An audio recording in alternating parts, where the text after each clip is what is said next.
This is Scott Fain with the Youngstown Lifestyle Podcast, where I take some time to learn more about the people and opportunities within the Youngstown, Ohio community. Today my guest is Matthew Heikkinen. He's an investor, a financial rep with AmeriFirst Home Mortgage, and a licensed realtor with Century 21 Lakeside in Youngstown. Matt is a fascinating guy with many years of great experience both inside and outside the local real estate market. He took the time today to share some of his wisdom about investing in the Youngstown area that any new or seasoned investor can learn from. So without further delay, let's start the show. This is the Youngstown Lifestyle Podcast, and my name is Scott Fain, and my guest today is Matthew Heikkinen.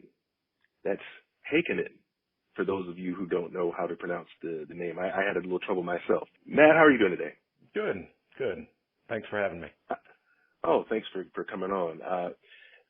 What many people do not, or maybe aren't aware of, if they haven't heard of you, you are a real estate person. You do financing from AmeriFirst Home Finance and Century 21 Lakeside. So you have a grasp of the real estate market, especially in the Youngstown area. Would that be a fair assessment? Yeah, that's more than fair. I have a diverse background in real estate. Both here, I grew up in the Valley. Started practicing real estate here in the Valley almost 20 years ago. I've done it elsewhere. I've been licensed in several other states, and Youngstown just kind of pulled on my heartstrings, and along with my wife who grew up here too. So we ended up moving back about a decade ago now, and I've been a licensed real estate agent here off and on for 18 years. And like you said, I currently work for a lender, which is kind of rare for a real estate agent. I help them as a liaison between the real estate industry and our mortgage company. Okay. So definitely, like I said, you wear a lot of hats. That's a lot of correct. different hats. Yeah. So it was the pull of just being back in your hometown that made you come back to Youngstown? The people here more than anything. It definitely wasn't the weather. Yeah. It's a great place to raise a family. And it also happens to be one of the cheapest places in America to live. And there's goods and bads that come with that. And real estate is definitely one of those things. How many investment deals have you done over the last few years? Personally, probably a few dozen. Over the course of my career, I've represented. I lost count a long time ago. It's in the hundreds. If I had to guess, it's probably closer to 500 than it is 1,000, but somewhere in there. In terms of representing investors of all sorts, I've done the smallest purchase price that I've done, if I remember correctly, was two single-family homes located on one city lot, so like a 50 by 100-foot deep lot on the north side of Youngstown for $3,000 total. And my biggest deal was somewhere around $44 or $45 million, and everything in between. Was that in Youngstown too? That was not. There are very few properties worth that much here in the area. That one happened to be located in Miami, Florida. Oh, okay. Yeah. Reason I ask is I just want to give a little background, because one of the things that I do and that I've done over the past few years is doing investment properties myself, and so I always like to try and connect with someone, just shared experiences when it comes to doing real estate and seeing what kinds of, because I'm actually getting into the market as well in Youngstown, learning a little bit more. I've just bought a property this year that we're working on getting turned around and flipped, and looking at a couple of more. So people who are interested in doing real estate down here, they're gonna want to know what the market looks like from someone who's been in it. So that's the reason I ask. Mm-hmm. What's your typical investment strategy? Like, how do you approach a real estate purchase? Well, it depends on such a variety of factors. It's a great question, but it's one where I don't want to give you a loaded answer. When it comes to me personally, I have my own personal taste. Some of those tastes have to do with just my experiences, good and bad, with investing here in the area, and some of it has to do with more personal and social reasons where, I may see a good deal that's 45 minutes to an hour away. It doesn't necessarily mean I want to buy it if I'm going to flip it, because it makes it hard for me to get to and still be able to to be a part of my family's life at home.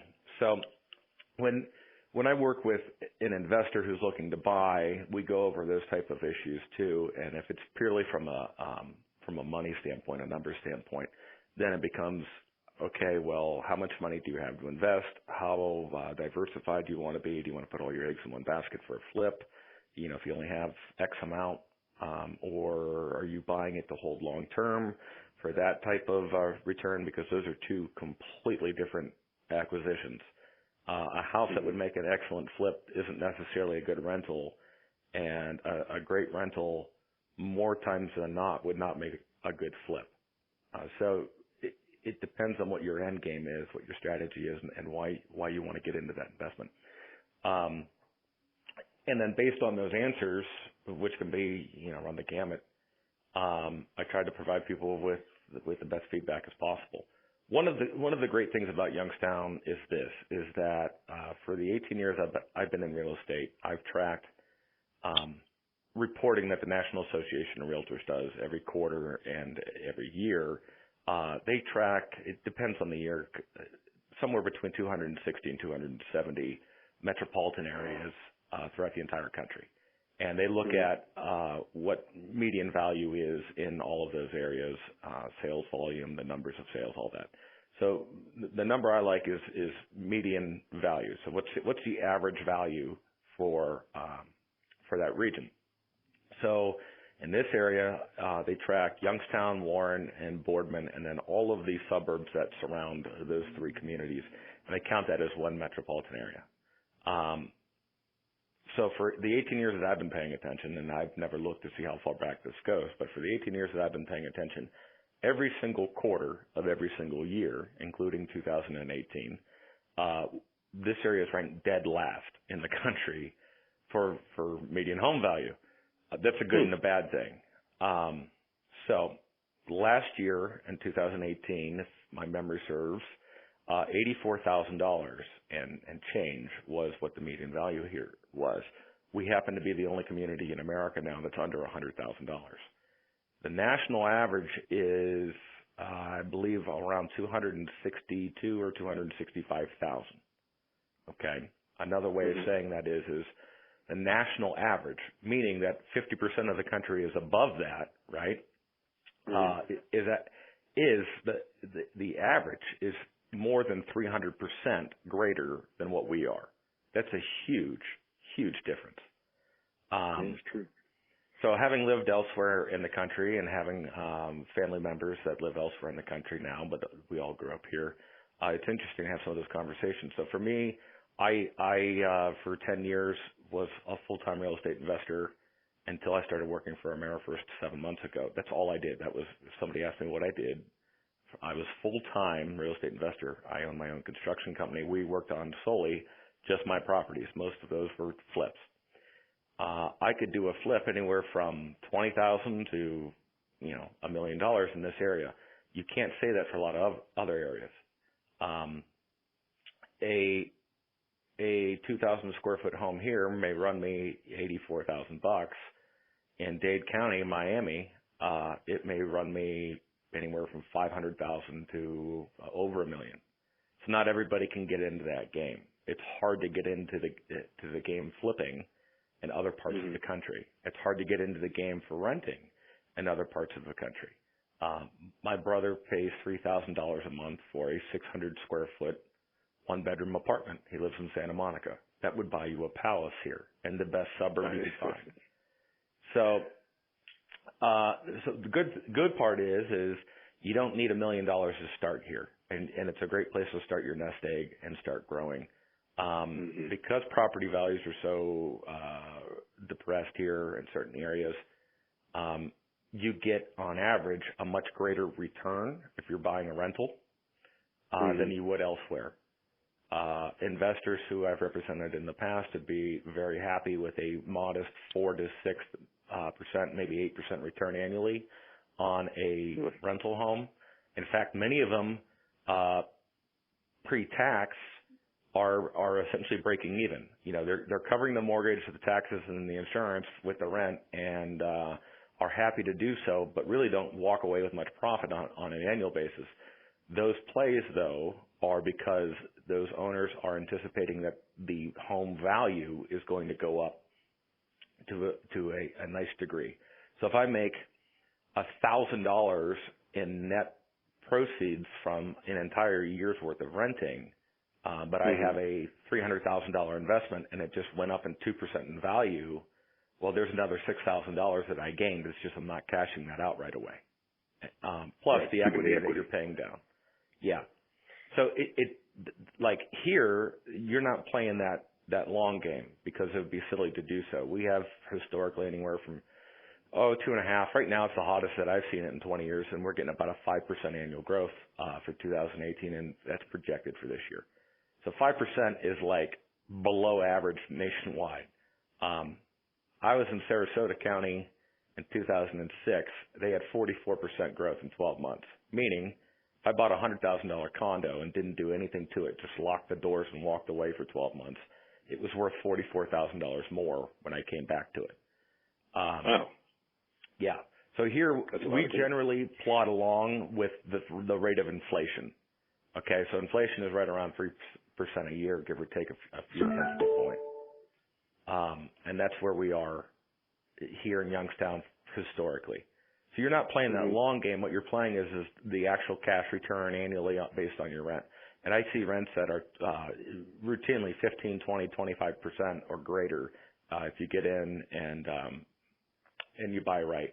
I have some rentals myself where I make like a 40% annual return on it. The home pays for itself in 2 to 3 years. You can't do that. That's a good deal. Yeah, it's fantastic. It's a fantastic deal. The problem is that those homes are maybe $11,000 to $15,000, $20,000 investments, right? So I make 40% return, and all of a sudden in 1 year I'll make zero because you're plodding along and I'm making $5,000 or $6,000 in profit in a year.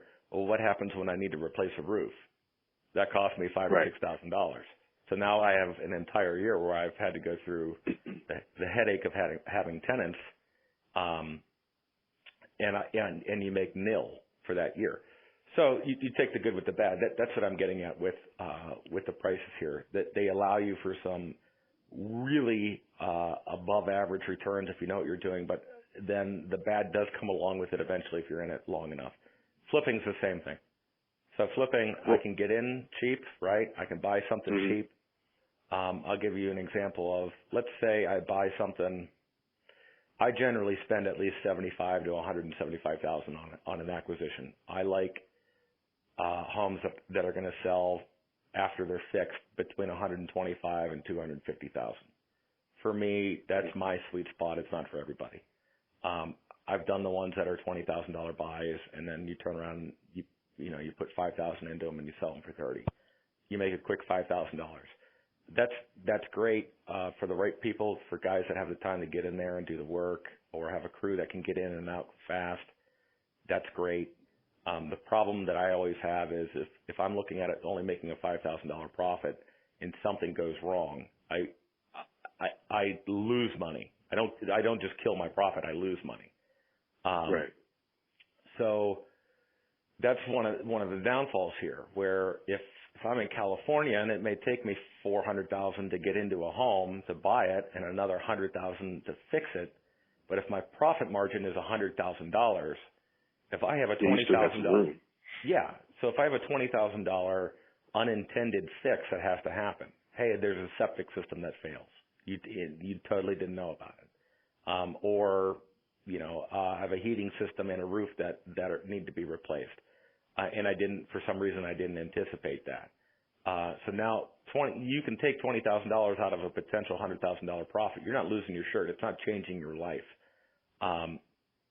If I have a total $100,000 project, so maybe I buy it for $75,000 and put $25,000 into it, and then I get hit with a $20,000 expense, I probably ate into all of my profit here, because there are very few deals where you're going to make above 20 or 25 grand on a deal. They're out there, but there's so many investors that are in the market right now, and the market's hot enough with owner occupants that are looking to buy. Those are few and far between. It isn't like it was 5 or 6 years ago. Let me ask you this. I'm sorry to interrupt you. Based on your experience, what do you see as a big mistake or the biggest mistake that many investors are making in the Youngstown marketplace? They make a lot. Well, just the biggest. Buying something sight unseen, I see a lot of that, and to me it blows my mind. Just because it's cheap doesn't mean it's a good deal. In fact, the fact that it's cheap, it should be telling you something. If a property is dirt cheap, the property itself, the physical condition of the property, either has something majorly wrong with it, or it's in an area where others aren't going to pay more than that. The market kind of sets those prices unless there's some extenuating circumstance. So if it's on the open market and everybody's had a crack at it, it's not the first day it's listed, and the market hasn't spoken already, there's a reason. And a lot of guys that I've represented over the years buy sight unseen without even knowing anything about Youngstown or even being here. They've never been here. Here's an example. Two guys from Southern California who weren't real estate investors bought like 6 or 7 homes as a portfolio buy off of eBay. Then they called me. They had never been to Ohio, let alone Youngstown. So they flew out here, and I took them around to those homes in 1 day span, and I showed them what they bought, and they were pleased as punch that they were paying maybe $7,000 or $8,000 a piece for these things. There's a reason why they were $7,000 to $8,000. I can't remember how many, but the great majority of them, maybe 5 or 6, were uninhabitable. Like the best thing you could do to them was to take a bulldozer to the entire house and then sell the lot for $1,000. They never came back. The plans before they came was to have me help them hire a crew and fix them up and rent them out or sell them and all that. And after 1 day, they were shell shocked. You'd be amazed how many people do that. That's just silly. It's actually, yeah. I would say this. I'll put a qualifier to that because I've bought property sight unseen, but only in areas that I have a crew on the ground. You met Matthew, my partner. Yeah. He's the person on the ground when we were doing deals in Michigan. I was in Virginia and buying properties in Michigan, mainly because I had someone there that, we had built a network of folks that we could count on and look at and check out properties. So I would say that would be the qualifier for me is to just have some. That's not necessarily sight unseen, though. Somebody's walking into that house before you're making an offer, I hope. Yes. Right. Yeah. Okay. True. Okay. So that's unseen. I mean, they didn't realize that there was 6 feet of water in the basement of 4 of those. Oh yeah, that's okay. I wouldn't do that. Yeah, and that water had been there for 5 years or longer. It destroyed the homes. So those homes hadn't even been lived in for over a decade or more. Yeah, and I see that. I represented a hedge fund out of Wall Street once, and they bought 55 properties. Theirs wasn't sight unseen, but they didn't do their due diligence. They came here and I showed them, I don't know, about half of them, most of which I had to break into, because they were boarded up and had been for years and years and years, and most of them were on the city's demolition list because they were eyesores and hadn't been lived in for a decade or more. And they just thought, well, these prices are too good to be true. Very rarely is that the case. So that's a big mistake that I see. Another mistake that I see is you don't realize, a lot of investors don't realize how financing works. And because of that, they're hamstrung when it comes to, if they're flipping, when they come to get rid of it, when they're trying to liquidate. So back when we had the Great Recession, the government passed the Frank-Dodd Act, and what that act did is it put some handcuffs on the lending industry. One thing that it did is, in layman's terms, it essentially said, hey, it's unfair for a lender to charge a ridiculous percentage on their closing cost on a loan. So, like, I can't charge you, like, 15%. I'm not talking interest rate. I'm talking like I'm going to make, I want 15% of the total amount of the loan to be as a closing cost because I want to make money on the loan up front. And a lot of banks do that. A lot of banks aren't in the loan to make money on the loan over the life of the loan. They want to get paid a few $1,000 up front for their trouble, and then they sell that loan off on the secondary market and have nothing to do with it from that point forward. They're not holding any of the risk anymore because they're not holding the mortgage. Right. So the Frank-Dodd Act said you can't. They made the rule based on a percentage, not a dollar amount. Okay, so what happened was that's fine for 99.9% of the country, because if the national average value of a home is $264,000, and you say, hey, look, you can't charge more than 3% on that amount, well, great. There's, $7,500 to $8,500 in real money that we can get. That's a lot. We don't even need to charge that much. Okay, we'll charge $1,000 or $2,000. Fine. Now take 2 or 3% of $25,000. Now you're talking about a couple $100, not a couple thousand. And banks, when they're doing a loan, are looking at everything they do is in terms of underwriting is they're just measuring a risk. How risky is this borrower, and how risky is the home based on its condition in the area, and how likely are we to get paid back, and if we have to foreclose, how easy is it going to be for us to sell this house? That's all they look at. So if I'm in an area where the average price of the homes are selling for $25,000, like in the city limits of Youngstown, or less, how easy do you think for a lender is it going to be to get that person qualified for a traditional loan? They're probably not going to have great credit. They're probably not going to have a well-paying job with a long job history. Even if they did, they're buying a house that's in an area that has repressed values, so that's risky even in itself. You could be a multimillionaire, but if you're applying for a loan there, and the bank said, well, even if you made it a little bit easier, but usually it's a harder loan in terms of the man hours that have to go into doing it. Right. And even if you're a millionaire and it becomes a little bit easier of a loan, we're only going to make, $200, $400, $600. Why do we want to do that? It's a waste of our time. I'd rather take our time and do a $200,000 loan, because that's an easier loan to do, and we're going to make 20 times the amount. So it's an easier deal to do too. Yeah, exactly. I noticed that as well. When it comes to those smaller deals seems like you have to work 10 times as hard to make a little bit less money. But you're right. But in the grand scheme of things, if you're starting out, you can learn a lot of different things, a lot of good lessons doing those smaller deals. You absolutely can, and you're not going to ruin your life. If you lose $20,000, it sucks, and it definitely can affect somebody.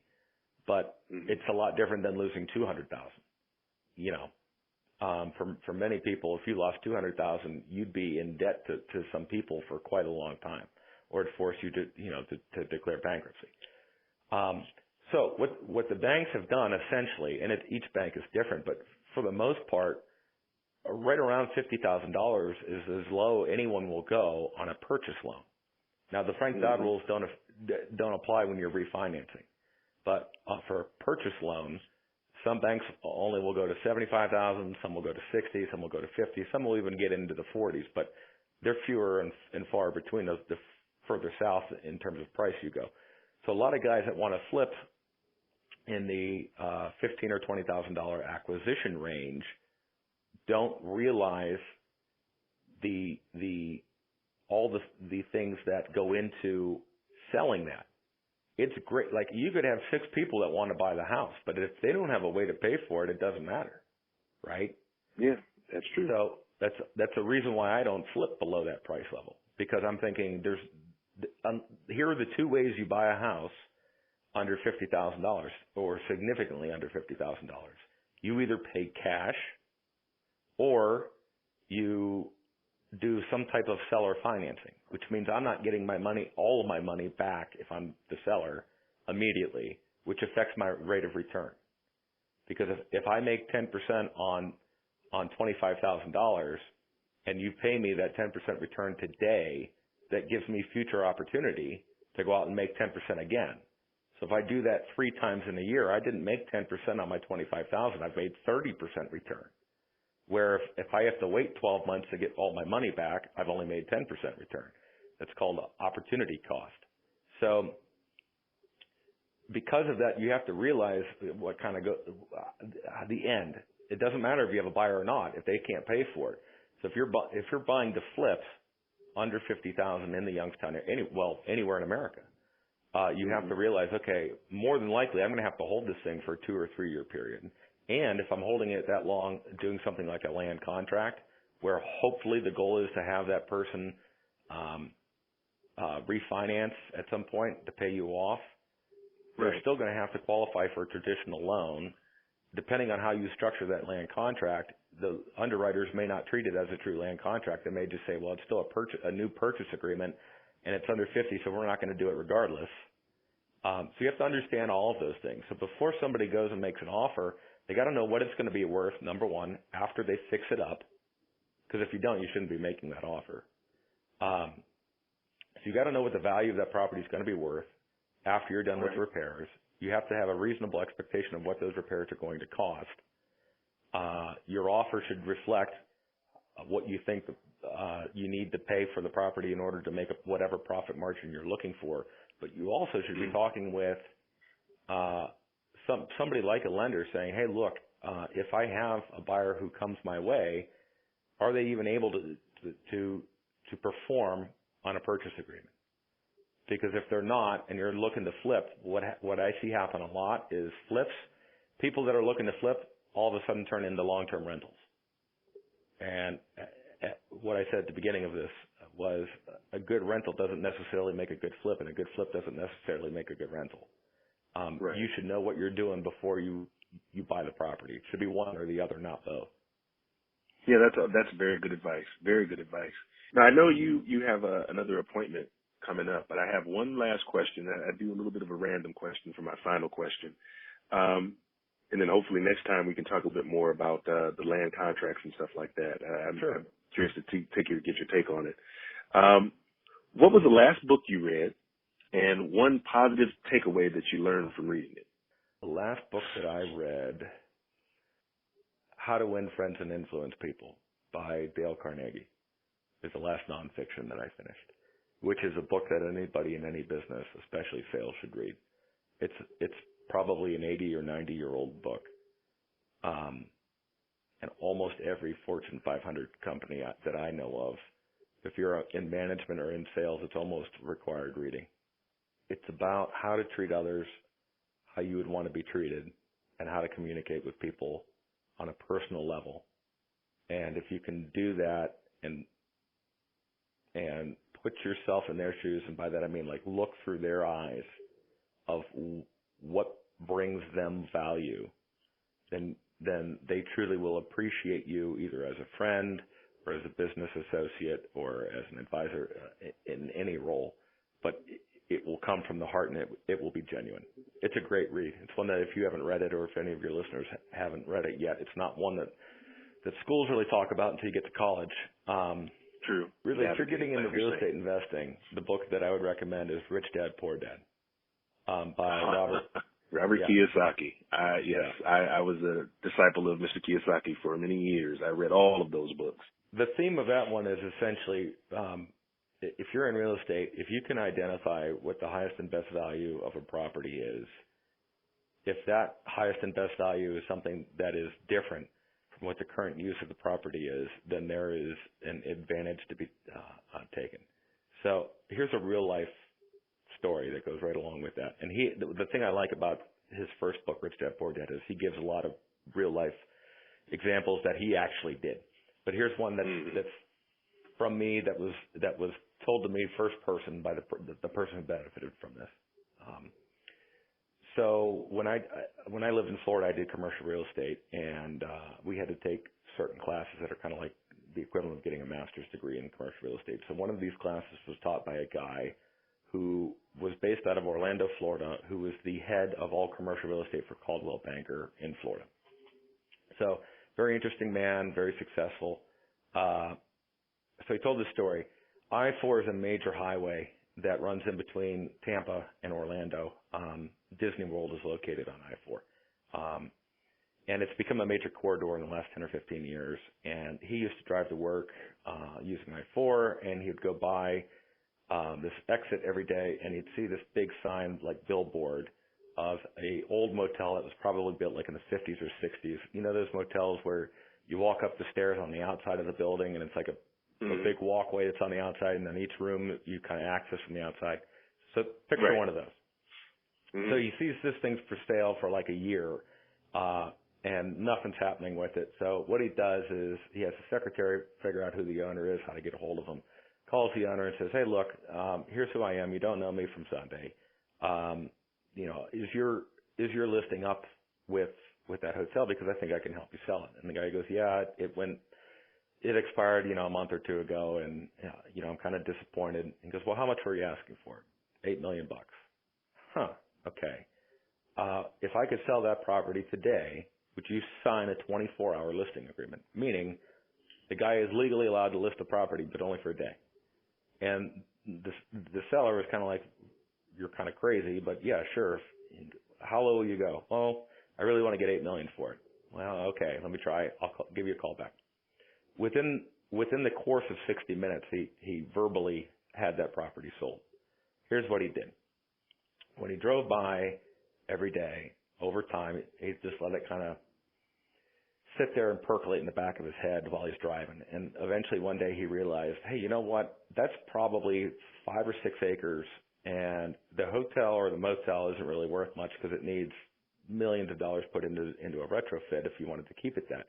But there's a giant mall that's right across the street from it. It's located right at an on and off ramp to one of the busiest highways in Florida. It's the only thing that mall doesn't own real estate wise between the interstate and the mall.